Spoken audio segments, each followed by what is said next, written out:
Group 1 Monza. This could be fun. What's up guys, I'm Chris Doughty, aka Doughtinator.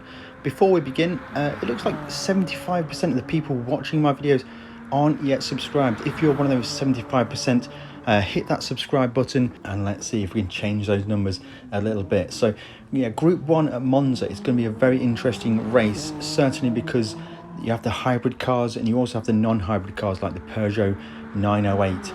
In this video we're going to go through all the perils that you could face in the race, a little bit of a lap guide. It's not a perfect lap guide, it's just to give you a bit of an indication as to where you should be looking for your markers, the dangers to look out for, and then we'll also discuss the hybrid versus non-hybrids, how they will play out during these races. So let's get into a lap of Monza in the Group 1s. Right now we're in the Peugeot 908. Down the main straight you'll have a lot of speed in this car. It's a non-hybrid car. Your first braking reference point should be the line that crosses the track. Going to be right down to first gear for this chicane here. Exiting the chicane in any Group 1 car is absolutely wild, as we barely keep control of the car there. Take a moment to get out the chicane safely. Certainly in the race you could lose a tenth maybe every single lap, but you lose a lot less time than actually looping out and spinning the car. The path on the right hand side is your braking reference. Try and gauge your braking point to that path. Exiting this chicane here, just be careful of wheel spin. Through Lesmo 1, scrub more speed than you think. Try and get a good exit. Through Lesmo 2, again focus on your corner exit. You've got a long straight now leading to Ascari chicane. In the Peugeot I was running brake balance 0, as we saw in the bottom right hand corner. Again, looking on the right hand side, the path is your braking reference. Down to third gear, clipping the first part, feathering the throttle on the right hander and flat out on the left hand to exit. Through Ascari is important to get another good exit, as it's followed by another long straight into Parabolica. You're braking just before the 100 board and then you're down to third gear. Keep it tight, feather back onto the throttle. Run out wide to get on the speed as much as possible. For a qualifying lap, stay to the inside, run it straight to the line. In this guide here, we're only running representative lap times to compare hybrid versus non-hybrid. Jumping on board the Toyota TS050 now, it's a similar story for the way you drive the track, but what we're going to do right now, that car right in front of us is the exact lap that we've just made. The Ghost is offset by 0.2 ahead of us, and we're going to race the Ghost and see where we gain and lose hybrid versus non-hybrid. As you can see down the straight, the non-hybrid, the 908 Peugeot has so much more top speed. We're actually blown away down the straight. We close in a little bit on the brakes, maybe 0.2 behind. Again, every single car exiting this first chicane is very difficult, but the hybrid kicks in now. We dominate that Peugeot on the acceleration phase. The Peugeot will start to come back on us during this straight leading into the second chicane, but we'll be about even by the time we turn into the second chicane. Careful for cutting on this chicane, it's very easy to get a penalty. Again, through the two Lesmos, the first one you've got to scrub a bit more speed than you think. Not an ideal line from me here. And then for Lesmo 2 you need to basically just scrub your speed, focus on corner exit and fire it down the straight to Ascari chicane. And we're going to look back now, and we've absolutely gapped that Peugeot 908. The first half of the lap is hugely dominated by the hybrid cars, but we're going to start to suffer in the pain now, as it's a much higher average speed in the second part of the lap. Braking into the Ascari chicane, again similar principle here, clipping the first corner, feathering on the right hander, flat out to the left hander and down the straight now. We're going to be closing in now. The Peugeot is going to start to fight back, and as we're going to be glancing back a lot during this straight here, and you can see how much top speed advantage that Peugeot has. Now these are ghosted laps, there's no slipstream involved here, it's pure lap pace. In qualifying with no tyre wear, no fuel, and then the Peugeot has the speed coming across the line. So that lap time for the Peugeot is going to be just about 1/10 faster than we got in the Toyota TS050.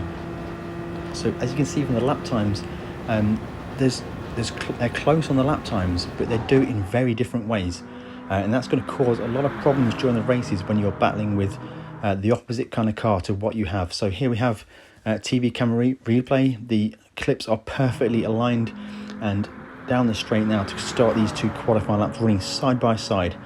and already the Peugeot 908 is dominating down that main straight. I think there's about a 10-mile-an-hour advantage top speed to the first apex, a couple of meters ahead now for that Peugeot. And I'm going to run the clips on now. Exiting the corners, both the cars are wild.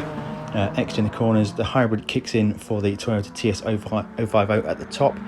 And as we get to the next checkpoint marker, looking at the shadow, the tables have turned. So the Toyota has it due to its hybrid acceleration out of that first chicane.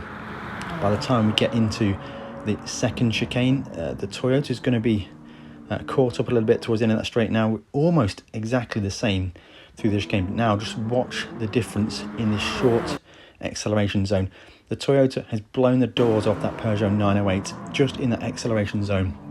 In the race, you will find you'll have a lot of people using those hybrids to get the launch out the corners, and through Lesmo 1 and Lesmo 2, the Toyota TS050 has it by a long way. Now down the run down to a Ascari chicane, this is where the Peugeot 908 on the bottom is going to start to fight back the high top speed. With the hybrids, they stop working after 150 miles an hour. So if you're exiting corners like Ascari, you exit about 135 miles an hour. The hybrid doesn't really offer you any assistance above the exit speed of the chicane. And this is where you see the Peugeot 908 with its huge top speed start to get back even. And they are basically side by side running to the line now, with a Peugeot just having a little bit of advantage, and that's going to get to the line now almost exactly the same. But as you can see, they do it in two completely different ways. One more time through that lap, side by side. On the left we have the TS050, on the right we have the Peugeot 908. Check out the top speed differences. It's about 14 miles an hour at the end of the first straight. Keep an eye on the data bar at the bottom. You'll see the speed advantage from that 908 Peugeot at the end of every straight, and then you can also see that TS050 with its hybrid and how it launches out of the corners. Now I found the braking points for driving both cars to be remarkably similar. I know the entry speed would be a lot higher for the Peugeot, but I didn't really feel I had to brake too much more earlier with the Peugeot. And actually through the higher speed corners where you need the downforce, the Peugeot actually really felt quite good. So I don't think there's a great deal of difference to drive with the way the cars carve the corners. You will notice a big difference in the way the cars accelerate out of the corners. When your steering is around neutral, the Toyota TS050 hybrid kicks in and the car will want to understeer. With the Peugeot 908, in first and second gear, the car is absolutely lethal to light up the rear tyres. You need to be at least in third gear before you can get on the power with confidence, and certainly out of the first chicane that can cause a huge problem. Tyre wear, I haven't really done any tyre wear testing, but I think they're both going to be okay for the race duration this week. So what have we learned? Basically the races are going to be quite chaotic if there's going to be a big mix between hybrid and non-hybrid cars. You get a lot of overlap in places where you won't really expect the overlap to be, and it could provide very challenging racing. I am going to make a prediction now. I think the Audi R18 hybrid is going to be the fastest qualifying car. You will need to do some trickery with the hybrid regeneration before you start your lap. But I think the Toyota TS050 is going to be a strong race car. We know the hybrid stays alive for the duration of the race, but there will be people choosing cars like the Peugeot 908, and they'll be fast in the race and they'll be problematic. Caveat to all this, I did one race lobby, and I think my best race lap was in the 133s with fuel and tyre wear. But I did notice someone join that lobby. They did a 130 flat and left. I didn't get a chance to recognise what car they were in. I have no idea, but it could be a car I've not even tested. But the mismatch between hybrid and non-hybrid will always be present in the races. Keep an eye on what your competitors are using, understand where their advantage will be, where their disadvantage will be, and drive appropriately. If you have liked this video, hit that like button, consider subscribing if you haven't already, and we will catch you out there on the track during this week.